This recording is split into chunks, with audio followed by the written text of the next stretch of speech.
1980년대의 소련의 진정한 아이콘이자 상징, 소비에트의 락 음악가, 작곡, 작사가 및 예술가, 락밴드 끼노의 창시자이자 리더, 1989년 소련 최고의 영화배우인 한국인의 피가 흐르는 고려인 3세, 빅토르 최를 소개합니다.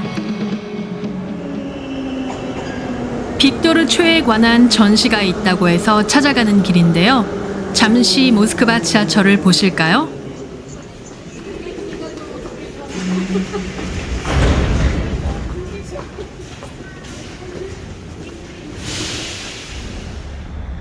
지하철 레닌 도서관역에서 내려 밖으로 나오면 바로 보이는 레닌 도서관. 러시아와 유럽에서 가장 큰 도서관으로 4,700만 권 이상의 책과 문서가 있고 직원 수만 1,700명이랍니다.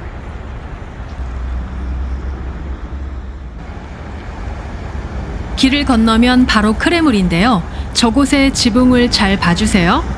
예전에는 말을 교육하고 사육시켰던 곳인데 이제는 전시회장으로 바뀌었습니다. 2022년 1월 15일부터 진행된 빅토르 관련 전시의 제목은 영웅의 길인데요. 올해가 1962년 6월 21일에 태어난 그의 탄생 60주년이 되는 해이기에 시대는 변했지만 아직도 영웅으로 남아있는 그를 추모하는 의미에서 기획되었습니다.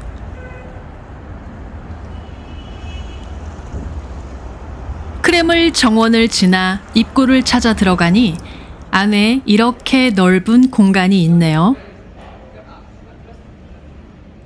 이곳이 예전에 황제의 말을 사육하던 곳입니다. 지하로 내려가 옷을 맡기고, 러시아에서는 실내에 들어오면 꼭 옷을 맡기고 다녀야 합니다. 전시장에 들어가기 전에 받는 스마트폰과 이어폰은 저렇게 와이파이가 표시된 곳에 서면 자동으로 설명이나 음악이 나옵니다. 평일인데도 많은 사람들이 있었고 젊은 사람들이 많은 게 눈에 띄었습니다. 빅토르 최는 1962년 레닌그라드, 지금의 상트페테르부르크에서 엔지니어인 한국인 아버지와 체육교사인 러시아인 어머니 사이에서 외동아들로 태어났습니다. 빅토르의 창의적인 성향은 어릴 때부터 나타났는데 5살 때 이미 조각을 완벽하게 했고 그림을 잘 그리고 어려운 멜로디도 바로 손으로 두드리며 따라했다고 합니다. 그는 학창시절 꾸준히 미술, 음악, 조각을 했고 친구들과 음악밴드 육병동을 만들기도 했으며 기타와 보내는 시간이 점점 많아졌습니다. 그의 음악은 참신함과 독창성이 있었고 빅토르가 제기한 주제는 당시 상황과 매우 관련이 있었습니다. 예를 들면 반전, 자유, 희망 같은 주제들 말이죠.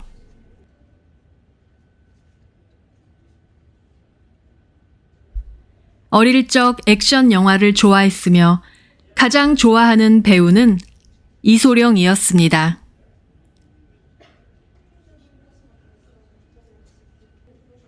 1981년 그룹 키노를 결성하는데 키노는 한국말로 하면 영화입니다. 키노는 첫 앨범에서 엄청난 인기를 얻었고 1984년 제2회 레닌그라드 락 페스티벌에서 우승을 하며 관중들 사이에서 화제가 됩니다. 1985년 또 우승을 하고 1986년 키노와 빅토르 최의 명성은 절정에 이릅니다.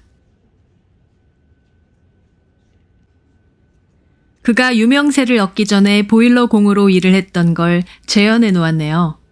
1984년 키노의 두 번째 앨범에 수록된 캄차트카는 보일러공으로 일을 했던 곳의 이름입니다. 보일러공으로 일을 하면서도 친구들과 모여서 그들만의 작은 콘서트를 열며 행복한 시간을 보냈습니다.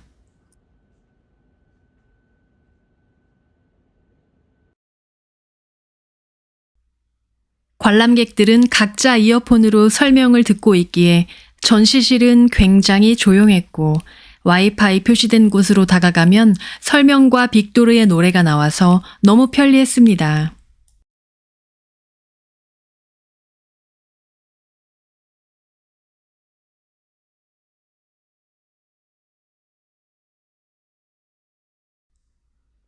그가 사용했던 기타가 전시되어 있네요. 1988년 가장 유명한 곡 혈액형의 발매 후 해외에서 키노에 대한 이야기를 시작했고, 키노는 덴마크, 프랑스, 이탈리아에서 콘서트를 열었고 그들의 사진이 잡지의 커버를 장식했습니다. 1989년에는 프랑스와 미국에서 여러 콘서트를 했고 1990년 6월 모스크바 루즈니키 경기장에서 있었던 콘서트는 그의 마지막 콘서트가 되었습니다. 한국 공연을 앞두고 말이죠.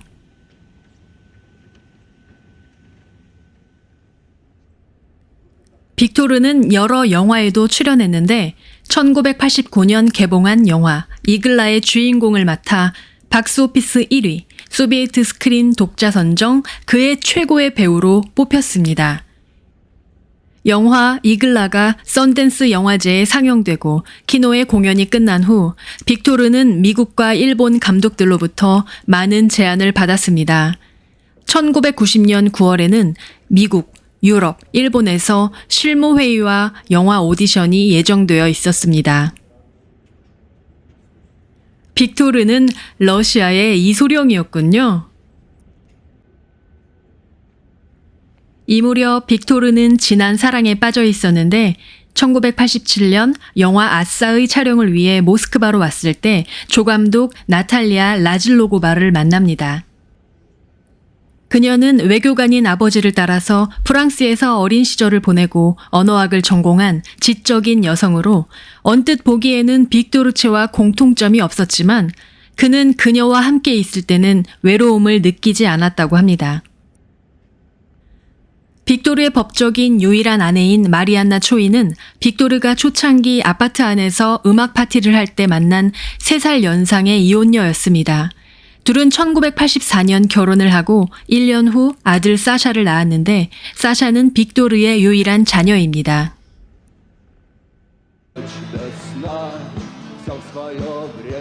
큰 화면에 보이는 그림은 빅토르체가 직접 그린 그림입니다. 작은 화면으로 보이는 영상은 1990년 6월 24일 모스크바 루즈니키 주경기장에서 있었던 민간인 최초의 콘서트이자 빅토르체의 마지막 콘서트 모습입니다. 루즈니키 경기장은 1980년 모스크바 올림픽 주경기장으로 최대 6만 명이 수용 가능하나 이때 콘서트장 안팎의 모인 팬이 10만 명이 넘었다고 합니다. 당시 고르바초프 서기장이 페레스트로이카, 글라스너스지를 내세우며 변화를 주도했는데 변혁의 바람 속에서 빅토르체는 변화의 상징이 되어 있었고 그는 이미 러시아 젊은이들의 저항을 대변하는 스타로 발돋움했습니다. 빅토르체는 잠자고 있던 소비에트 사람들의 의식을 깨우는 노력을 했고 변화, 새로운 삶과 자유의 메신저로 인식이 되었습니다. 루즈니키 경기장은 2018년 러시아 월드컵 때 리모델링을 하여 현재는 8만 1,000석의 좌석을 가지고 있습니다. 최근 대통령 연설 때 20만 명이 모였다던 그 경기장입니다. 열광하는 사람들의 모습이 인상적입니다. 그는 해외여행을 떠날 때 늘 비디오 카메라를 가지고 다녔습니다. 본인을 촬영하기보다는 특히 서양의 광고를 많이 촬영했는데요. 소련에는 광고가 전혀 없었는데 서양의 광고는 빅토르에게 밝은 색상과 매혹적인 슬로건으로 가득 찬 완전히 새로운 커뮤니케이션 형식이었습니다. 그에게 광고는 새로운 시각적 이미지와 창의적인 영감의 원천이 되었습니다.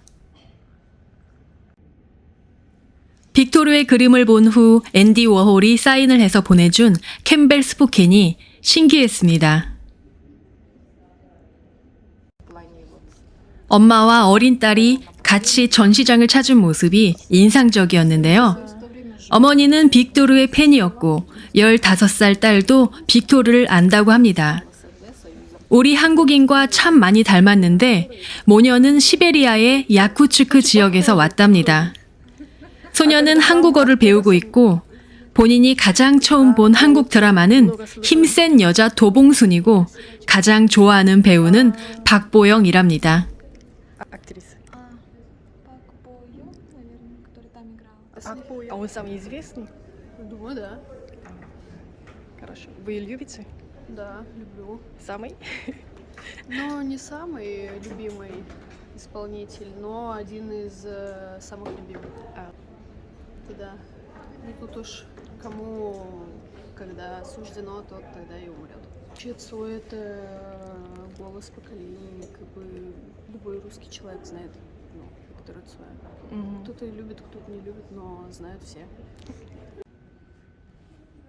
1990년 당시의 소련 라트비아에서 휴식을 취하던 중 그는 새벽에 혼자 낚시를 하러 운전하고 가던 길에 대형 버스와 부딪히는 사고로 그 자리에서 사망합니다.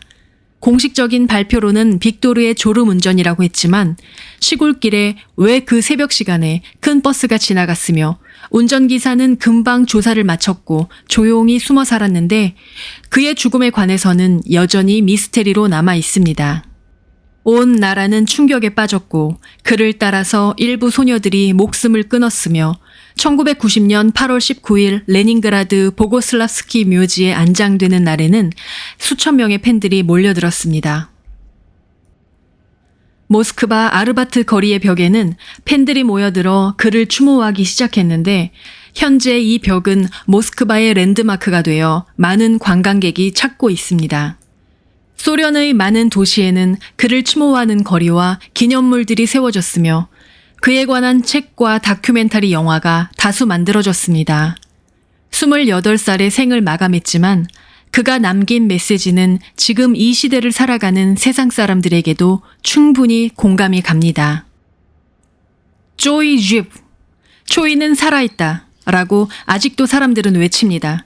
새로운 삶, 자유, 변화의 상징이었던 빅토르 촤는 언제나 러시아 사람들의 가슴에 남아 있습니다.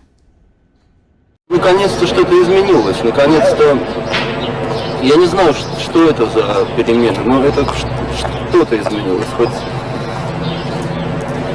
хоть немножко. Поэтому раньше это было все одинаково, много лет, одинаково совершенно все законы, все. И сейчас кто-то вот в этом болоте начинает бурлить. Они проблемы того, где можно, кто есть лучше, кто живет лучше, у кого квартира лучше, у кого денег больше. Меня это не интересует, меня не интересует, какой человек сам.